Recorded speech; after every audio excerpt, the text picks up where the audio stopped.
Magpapalit lang kami ng t-shirt kay Ate Dambi. So yan. Guys, tingnan niyo yung cute. Parang labubo. So guys, hindi na kami nakapaghintay. So ayan, sinuot na namin. Ano yung natutunan mo dito? Salitang tausog, ano? Malingkat. Yun! Hello guys, what's up? So ngayon may pupuntahan tayo. So kaso ulan pa, tumilong muna kami dito at antayin muna natin tumigil yung ulan saka tayo magpapatuloy. At tingnan nyo, napakalakas ng baha. Ayan. So malakas ng ulan dito ngayon sa ulo.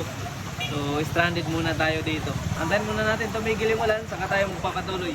Okay? Tara guys, tingnan nyo ang lakas ng ulan. Ang lakas ng baha. Yan yung motor namin. Ayan, siyempre kasama natin yung boss ko. Ayan. Hey! Ulan! Kusog! Anagda ka ng one speedboat! Sarap maglangoy. Yo guys, so ulaw na yung ulan. Let's go! Ito na boss. So yun guys, bayaw na rin na kami adaan. Pansin boss ko. Alhamdulillah, misan ulan niya rin na kami inihanaw. Yung pupuntahan natin is si Ate Dambi.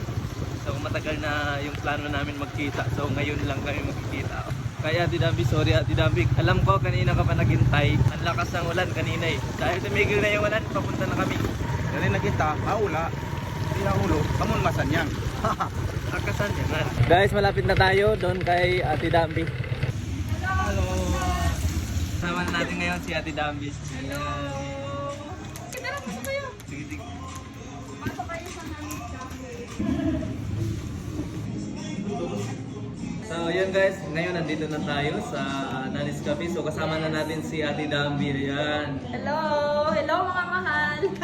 Matagal na yung plano namin magkita. So ngayon lang natuloy dahil Sobrang busy. Sobrang busy, pareho kaming busy. Tapos ngayon dahil paalis na si Ate Dambi ng Sulu. Yeah. So alis ka na talaga, doon ka na sa Yes. Huwag muna sabihin, ikat muna yun. Okay, sige. Okay. Alam na, ganun.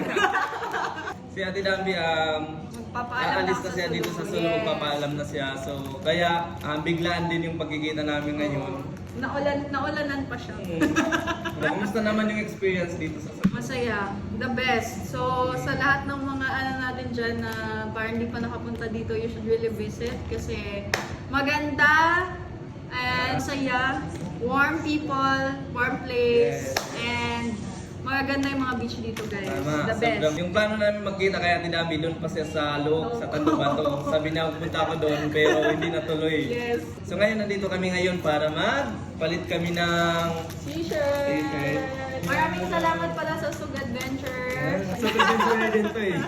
So magpapalit lang kami ng t-shirt kay Ate Yes. Dambi. So yan, ito yung shirt ko. I-open natin. I-open natin. Ito yung sticker ni Ate Dambi. Let's open. Ang cute oh. Guys, tingnan niyo ang cute. Parang labubo. Sticker! Charan! Wow. So yung sa akin naman, logo yung nasa Oo. front. Tapos nasa likod yung Sa likod yung Ate Dambi. Ayan. Yan. Ang ganda. Sa akin, nasa lahat na Nasa harap, nasa lahat. harap. Ayan. Siyempre may tao din, no? Yung maliit tao. Ayan. Ito, labubo din. Tapos may sticker. May sticker din siya. Charan! Guys, siyempre gusto natin magpasalamat kay Ate Dambi sa kanyang serbisyo dito sa Yes. province ng Sulu. Sa kanyang pagbibigay ng full service para lang hindi mapabayaan yung peace and security Yes, dito sa yes. province ng Sulu. Request ko lang sa inyo lahat, tulungan nyo kami, ma-maintain yung peace na yon na tinatakasan Yes, tama. natin ngayon. Oo, kasi sobrang saya guys, na nalilibot na natin yung Sulu freely, 'di ba? Hindi na tayo natatakot, ganun. So, sana the next time pagbalik ko, ganun pa din. Mas naging peaceful na siya and mapuntahan na talaga natin lahat. And sana mas marami ng turista Yes, oo. ang mag-visit dito. And siyempre, abangan niyo yung pagbalik ni Ate Dambi dito. Baka Yes. pagbalik na dito, magbablog na kami. Kasi yung vlog namin to is unexpected talaga. Abangan niyo na lang kung saan siya mapupunta after dito sa province ng Sulu. Yes. See you guys. Inubo na.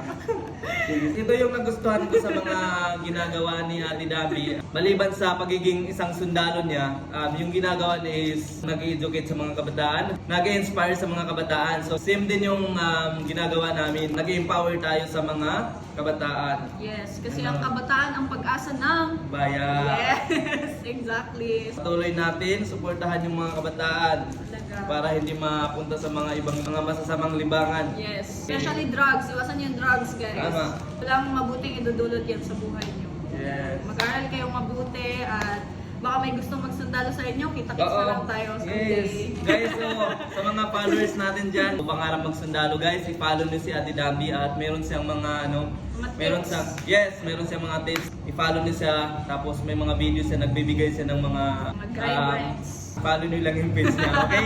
Yes. Kung kita naman na yung video na mo. Kasya mo sa iyo yan? Oh, kasi. Hello.